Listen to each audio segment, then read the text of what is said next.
He's got he's been around this sport a long time as you. He's a lovely guy, and boy, to see that emotion of the win at Sebring earlier this year was one of the highlights of the season for me, just to see his face. And it's been such a step up, hasn't it, for Orica, because they've stepped up to being a manufacturer of prototype cars. They bought Courage and the LC75 chassis that was used and is still used by all the Le Mans prototype challenge teams. That also became the basis for the ARXs, as we're looking at potential pass for position here. Here comes Marcel Fessler down the inside, looking at traffic again, and once again Marcel gets the great run through and takes a clean move, no doubt about it at all, nice and decisive. And Stefan Sarazan, in fairness, I think he saw him coming, realised, hey, there's not much I can do about this, we've still got a couple of hundred laps to go. Yes, but isn't that interesting? That's exactly what Marcel Fessler did to the other Peugeot very early in the race, and he passed Bourdais in similar circumstances. Absolutely fascinating. That Audi really working well in the traffic, and what a fabulous job Marcel Fessler has done in this number one car. Look at him using the curbs there on the inside, launching himself onto the back straight away. It didn't cost him any momentum at all. Now, if you're wondering where the 7 Peugeot and indeed the 2 Audi is, well, the answer is they're still getting service behind the wall, both of them with driveline problems. The Peugeot ground to a halt on the back straight for Sebastien Bourdais, and Alan McNish, after a little bit of contact with someone, and we still don't know what really happened there, came in and had the right rear corner changed, went out with Dindo Capello at the wheel, only did a lap and came straight back in with what they believed was a clutch problem.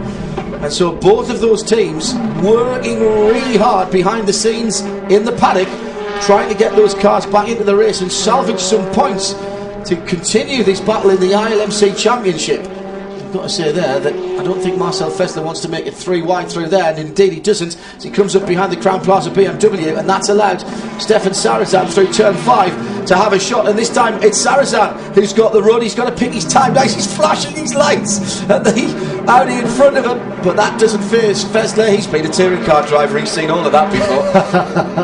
Yes indeed, and got a lot of success in touring cars over the years too, Marcel Fessler, but boy, he's driving beautifully. I mean, I think he's kind of, to me, been a revelation this year. Yeah. In that car, driving for Audi in these big cars. Look at that. It's 3 wide over the crest of the hill.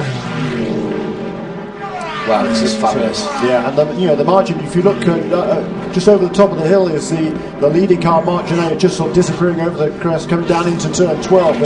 Genet's done a really good job through traffic, because the leader is always obviously the first guy on the traffic. Now, on a short lap like this, you're getting traffic all of the time, and in fact he has been held up a little bit that time around. He has been hovering around 4.5-5 seconds. It's now come down to 2 seconds, but he's been really good, really good in traffic with that older car. And he's turned the best lap of that car just a few laps ago. He turned a 1:10.8, so not quite. Certainly doesn't have the pace of the 2011 cars, nor would we expect him to, but he's doing a really nice, consistent job. And there he is behind the 055. Yeah, it's good to see the 055 car back out again, because that had some problems earlier. We saw that car leading with Luis Diaz in the early stages, having come from the back of the pack. Then they had a long time in the pits, so good to see that LMP2 car back out in the fray, albeit a long way down.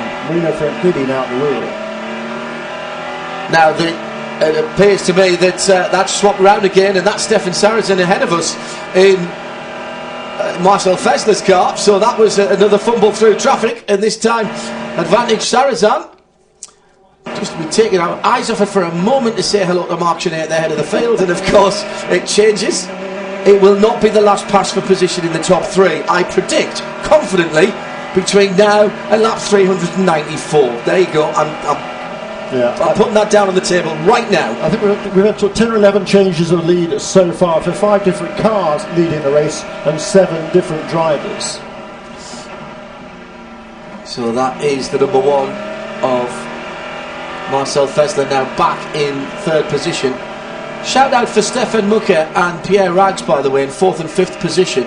They're just a lap and 2 laps respectively off the lead lap. Now Mucker had a slow lap that time as he come into the pits in the Aston Martin, because a 22.3 is not where that. I've been watching those 2 guys, and they've been lapping in middle 13s to 14s through traffic.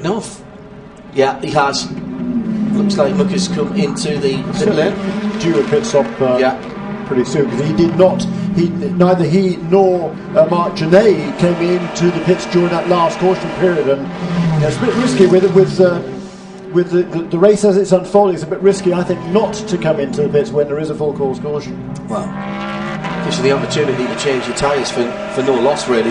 That's the big thing. You can just keep changing your tactics. Oh, big moment there. That's good driving though from Fessler. Didn't force the issue, didn't put the car down the inside the GT car. We've seen that too many times from prototype drivers this year, using the GT car sometimes as almost like a billiards table. Fantastic stuff that we're watching here. Saracen just eking out a lead there. I think good point I think you made there, because it's all about awareness for the drivers. Marcel Fasser, he realised that was a GTE amateur car that he was coming out to pass. He wasn't quite sure where he was going to position himself as he'd spent through turn 12. Look at that underneath the 50. That's the Labra competition Corvette. Not that probably Fessler actually saw that. Now here was the pass just a few moments ago when Fessler went up into second place, and then in traffic he got pulled back, and look, he's got nowhere to go at all there, and through goes the Peugeot. And listening how far off the throttle he had to be there, and the Peugeot with the opportunity. There it is, look at that. There's the Peugeot on the right hand side, just diving down into turn number 6. So that is the onboard, and he was down in second gear all the way down the hill there, when normally he'd have been in third or fourth before he turned in. The Porsche aerial camera giving us a great opportunity to see the